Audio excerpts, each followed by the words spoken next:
स्वागत है आपको एक बार फिर से मेरे YouTube चैनल पर। तो आज क्लास 12 के भौतिक विज्ञान अभ्यास 3 में आज हम लोग पढ़ेंगे सेलों का संयोजन।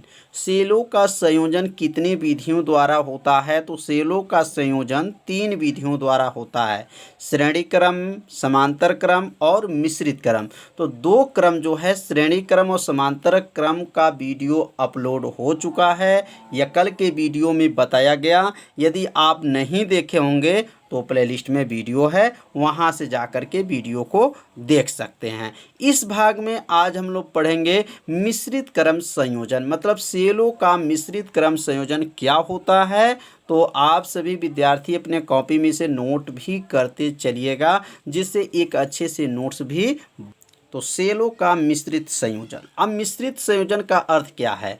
मतलब इसके पिछले भाग में हम लोग पढ़े थे श्रेणी क्रम और समांतर क्रम, दोनों क्रम को अगर मिला दिया जाए तो वह कौन सा क्रम बन जाएगा? तो मिश्रित क्रम हो जाएगा। तो मतलब सेल का जो संयोजन होगा जिसमें श्रेणी क्रम भी रहेगा और समांतर क्रम भी रहेगा, दोनों क्रम जुड़े हों, उसी को मिश्रित संयोजन कहा जाता है। तो पहले आप सभी विद्यार्थी इस परिभाषा को पहले नोट कर लीजिए कि ऐसा संयोजन जिसमें श्रेणी क्रम तथा समांतर क्रम जुड़े हों उसे सेलों का मिश्रित संयोजन कहते हैं। तो अब यहाँ पे जो है चित्र को ध्यान से देखेंगे कि इसमें श्रेणी क्रम भी है और समांतर क्रम है। आप इधर सीधा लाइन देखेंगे, सीधा लाइन तो ये श्रेणी क्रम है, ये भी श्रेणी क्रम है और श्रेणी क्रम, और ऐसे देखेंगे तो क्या है? समांतर क्रम है। तो यहाँ पे श्रेणी क्रम और समांतर क्रम 2 आपको दिया गया है। तो यहाँ श्रेणी क्रम समांतर क्रम कैसे है, इसके पिछले वीडियो में बताया गया था कि श्रेणी क्रम और समांतर क्रम। यदि आप नहीं देखें तो उस भाग को जरूर देखिए, जिससे आपको मिश्रित संयोजन अच्छे से भी क्या हो जाए, समझ में आ जाए। तो अब यहाँ पे इसका निगमन किया जाएगा, तो एक एक लाइन को निगमन को समझिएगा। तो अब यहाँ जो चित्र में आप देखे होंगे 3 जो है आर आर आर जो है 3 नहीं है।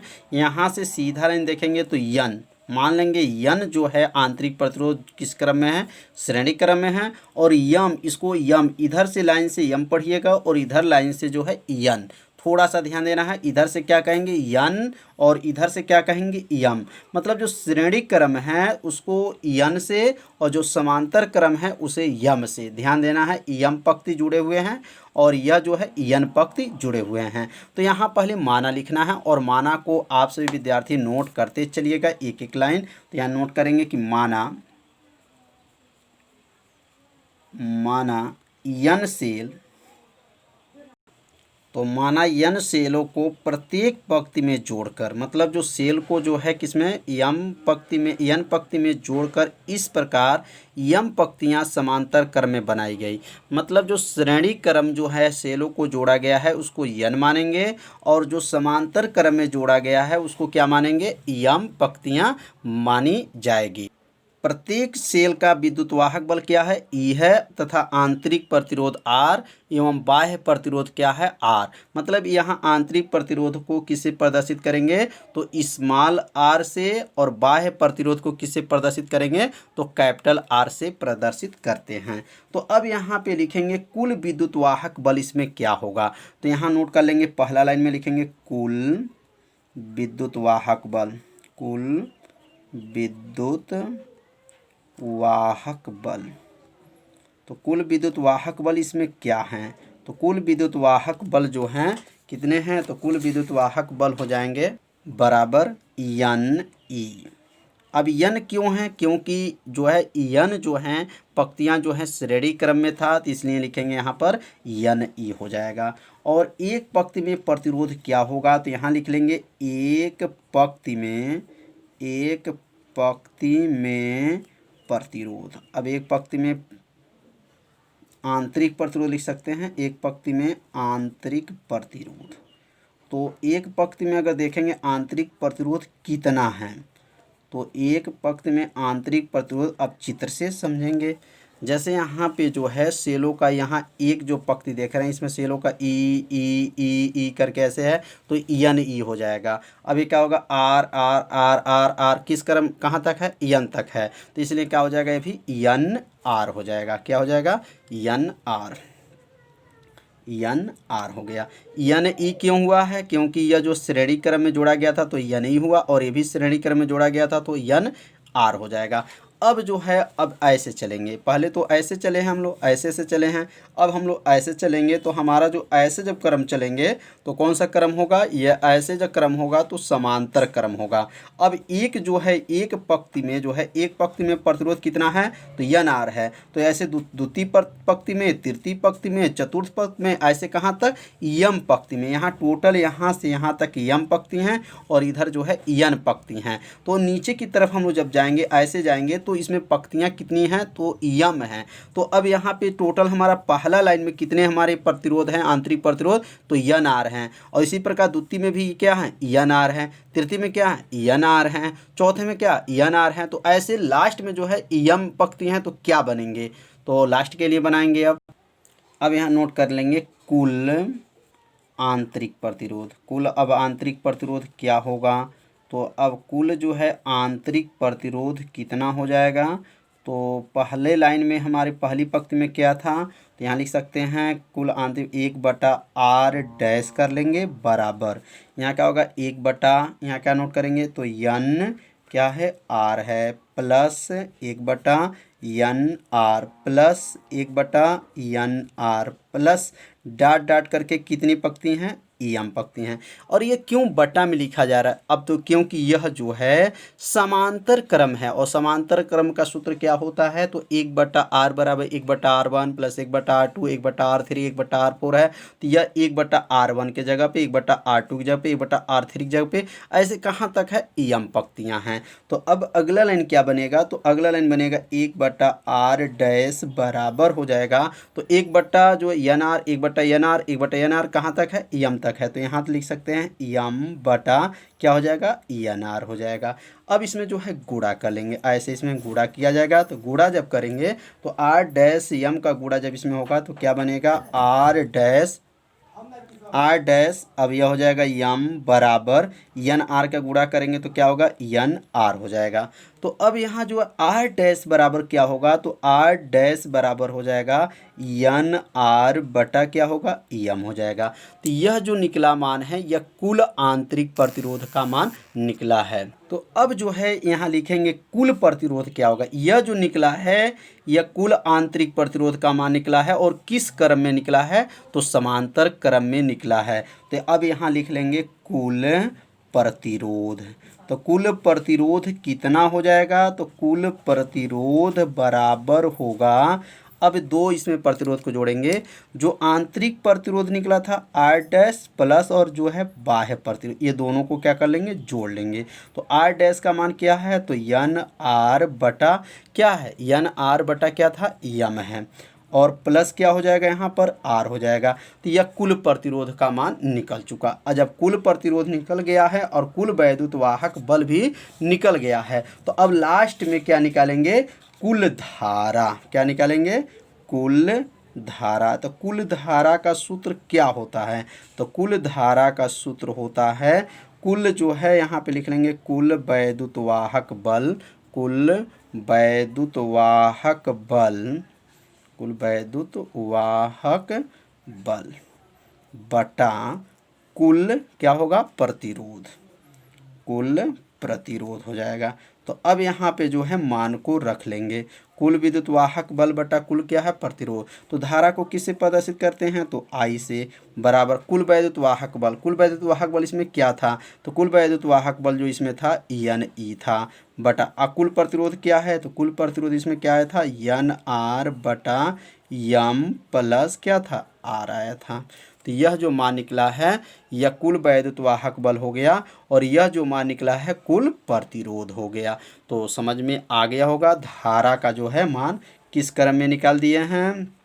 तो धारा का मान जो है मिश्रित क्रम में निकल गया। अब इसमें थोड़ा सा और भी आगे बढ़ेंगे। अब यम का गुणा जो है आर में होगा, यम का गुणा हो जाएगा, गुणा करके जो यम नीचे रहेगा वो सबसे ऊपर इसको क्या करेंगे? भेजेंगे। तो अब इसके आगे हम लोग समझेंगे। तो अब यहाँ अगला लाइन बन जाएगा I बराबर होगा क्या था? NE था बटे में, बटा और क्या था? NR था, प्लस था, यम में जब R का गुणा करेंगे तो क्या बनेगा? यम आर हो जाएगा, पूरे का बटा क्या बनेगा, यम बनेगा। तो यम का जो गुणा जो हुआ है किस में हुआ है, आर में हुआ है। अब जो है यम को कहाँ भेज देंगे, सबसे ऊपर भेज देंगे। तो जब सबसे ऊपर चला जाएगा तो आई बराबर क्या बन जाएगा, तो आई बराबर होगा यम एन ई बटा N R plus M R. यह जो मान निकला है किस क्रम में निकला है, तो मिश्रित क्रम संयोजन में धारा का मान निकला है। तो आप सभी विद्यार्थी समझ लिए होंगे निगमन। आप यदि आपको समझ में नहीं आया होगा तो वीडियो को एक बार और देखिएगा, जिससे आपको अच्छे से समझ में आ जाएगा। तो अब हम लोग पढ़ेंगे किरचॉफ का नियम। किरचॉफ का नियम क्या है, तो किरचॉफ ने दो नियम दिए थे। एक पहला नियम जो दिए थे आवेश संरक्षण का नियम था, और दूसरा जो नियम था ऊर्जा संरक्षण का नियम था। तो किस सन में खोज किए थे किरचॉफ का नियम, तो 1842 ईस्वी में इन्होंने दो नियम दिए थे। तो आप सभी विद्यार्थी से नोट करते चलिए, किरचॉफ ने सन 1842 ईस्वी में 1842 ईस्वी में दो नियम दिए थे। कितने नियम दिए थे, दो नियम दिए जिनकी सहायता से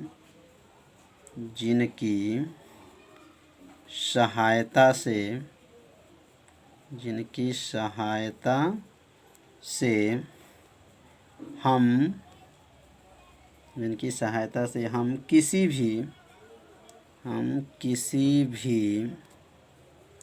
जटिल परिपथ के विभिन्न चालकों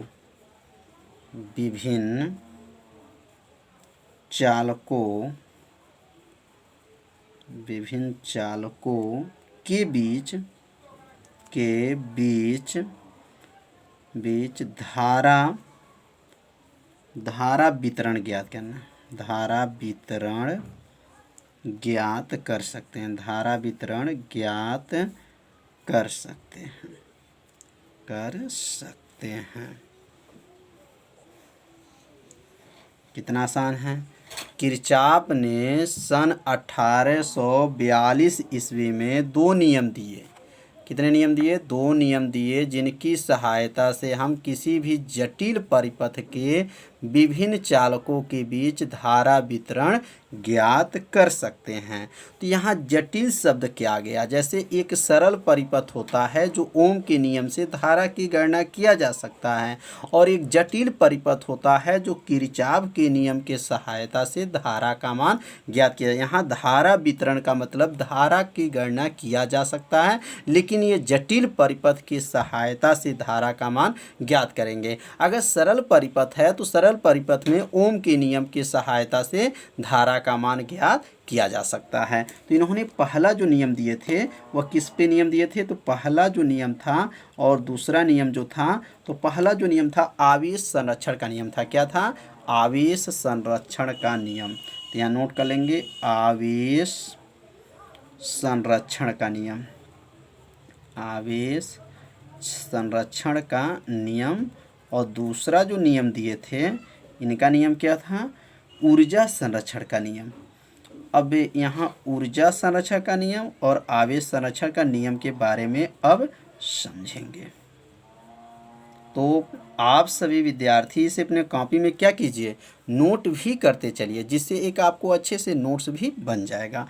तो किरचॉफ का दो नियम जो हम लोग पढ़े हैं, आवेश संरक्षण का नियम और ऊर्जा संरक्षण का नियम, यह जो नियम कल के वीडियो में बताया जाएगा। तो आप सभी विद्यार्थी यहीं तक नोट कर लीजिए।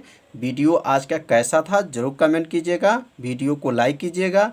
चैनल पर यदि पहली बार आए होंगे तो मेरे चैनल को सब्सक्राइब और घंटी दबाना मत भूलिएगा। तो मिलते हैं अगले भाग में, तब तक के लिए सभी विद्यार्थियों को नमस्कार।